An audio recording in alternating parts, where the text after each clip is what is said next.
Bonjour, je suis Julie Esmeralda, sociologue de la culture plus précisément, parce que je me suis, si vous voulez, spécialisée dans la recherche de thématiques qui concernent notre ascendance africaine, et après être passée par de la recherche qui concerne notre ascendance indienne aussi.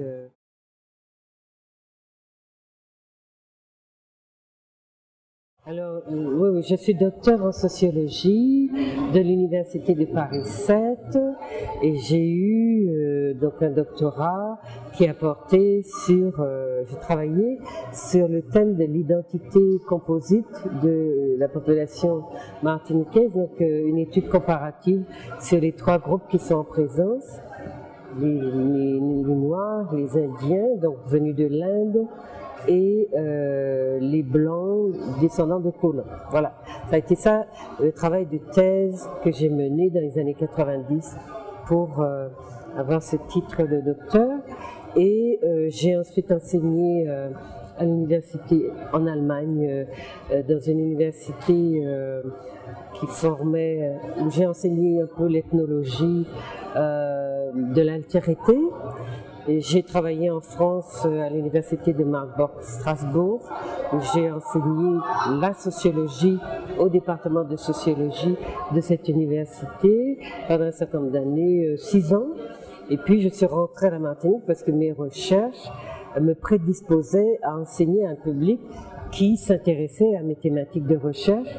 Et je suis dans une société qui est encore, je crois, une colonie, et où nous sommes toujours coupés de notre histoire, et donc il est très difficile de faire valoir ces thématiques de recherche. Donc quand vous êtes à l'université, pour avoir une chance de réussir, il vous faut choisir les thématiques qui sont privilégiées dans un contexte franco-français.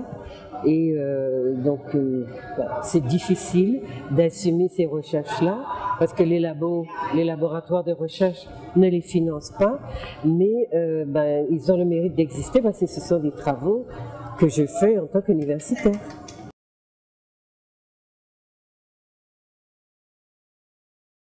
Le livre Peau noire, cheveux crépus a été écrit lorsque je me suis posé la question de savoir pourquoi tout un peuple, et pas seulement quelques individus, se défaisait de la structure de son cheveu. Et comme j'étais sociologue et que j'avais des questionnements collectifs, pour moi c'était une thématique. Et j'ai commencé à travailler comme j'avais été élevée et comme tous les Caribéens dans nos régions ont été élevés, c'est-à-dire comme des êtres sociologiques qui ont des problèmes de race, qui ont des problèmes de s'adapter à une civilisation qui se dit supérieure, qui ont des problèmes de se trouver dans un monde où on leur a dit, et on continue à leur dire qu'ils sont des inférieurs, qu'ils n'ont pas inventé de civilisation, et où des Noirs même le répètent par ignorance. Donc j'ai commencé à travailler sur nous avec les éléments sociologiques que j'avais.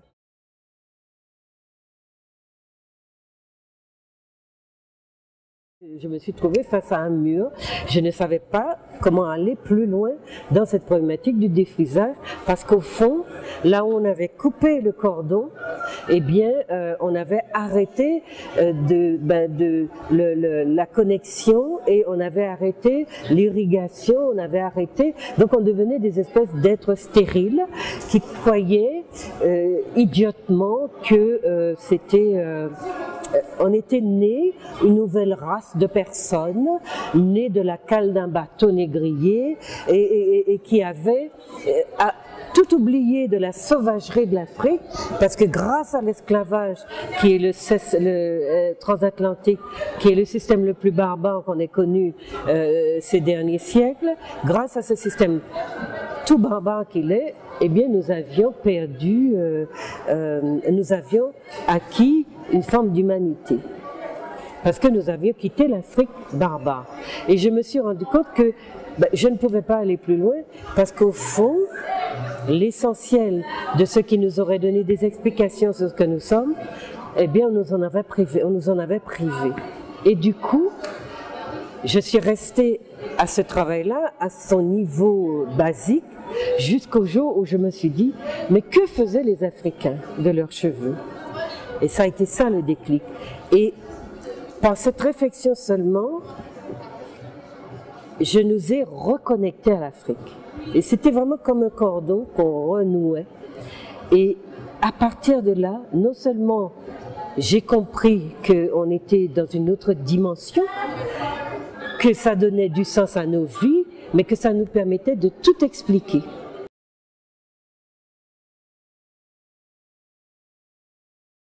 Bon, je veux d'abord proposer ce que j'ai trouvé sur la culture, parce qu'en fait, chez nous, il y a ce qu'on appelle un jardin créole.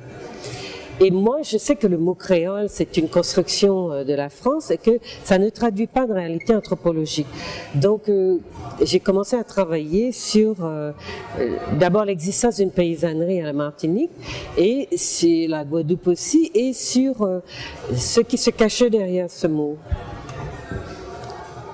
Et j'ai eu, parce que j'ai des lectures aussi sur ce qui se faisait en Afrique, je me suis demandé, est-ce qu'il faut, d'abord, je vais essayer d'explorer cette hypothèse que cette manière de travailler la terre, parce que c'est aussi par le préjugé que j'ai eu, parce qu'on disait que les jardins des Noirs, c'était fouillis, c'était feignant, ils travaillaient la terre très légèrement, on n'avait même pas l'impression que c'était planté, donc ils faisaient vraiment, c'est les adeptes de l'effort, du moindre effort.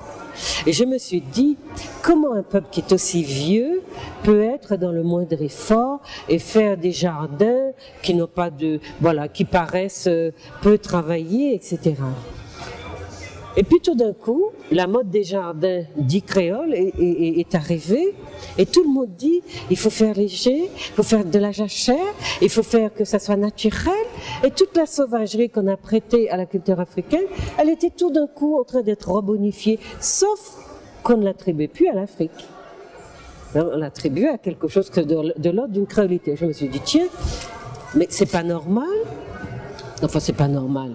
Voilà les préjugés qui stigmatisaient la manière qu'avaient les Africains. Parce que quand ils sont arrivés, les maîtres refusaient de les nourrir et leur ont donné des petits lopins.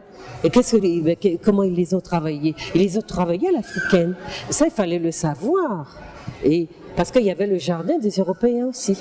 Mais les Européens n'avaient pas la pratique du jardin africain, c'est-à-dire un jardin que les Africains ont mis au point et qui se cultive sur toute l'année.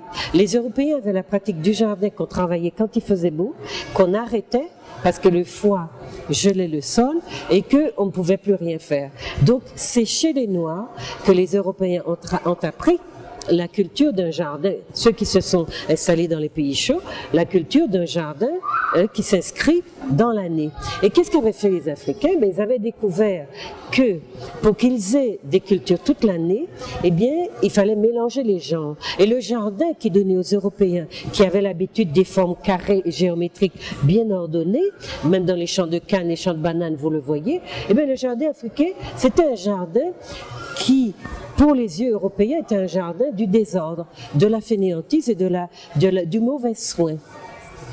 Donc à partir de cette hypothèse, ces deux visions du monde, du rapport à la nature et à la culture, je me suis dit tiens, il y a quelque chose à creuser. Donc j'ai fait comme pour les cheveux, je me suis dit comment les Africains cultivent leur jardin.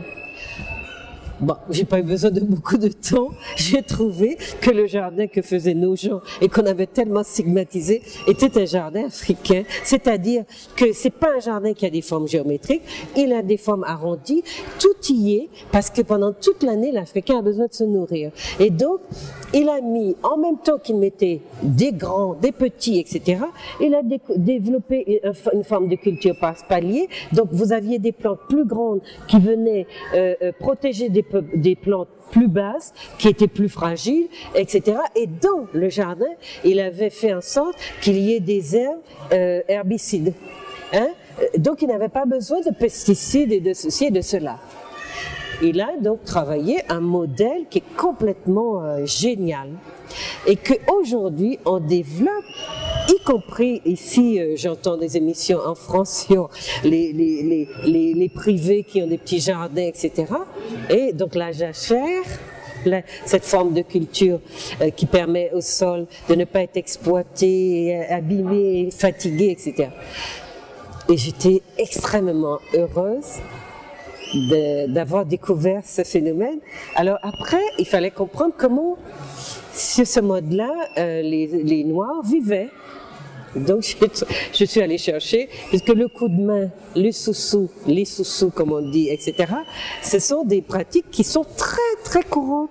Et j'ai fait une émission donc, qui est sur YouTube, et il y a un tas de Martiniquais, un Tillé qui viennent de me dire « Oh, le sous-sous, mais on fait tout ça à la Martinique ou en Guadeloupe, et on ne savait pas que c'était africain. » Je leur ai dit « Je ne fais que vous dévoiler vraiment une toute petite partie de votre culture africaine. »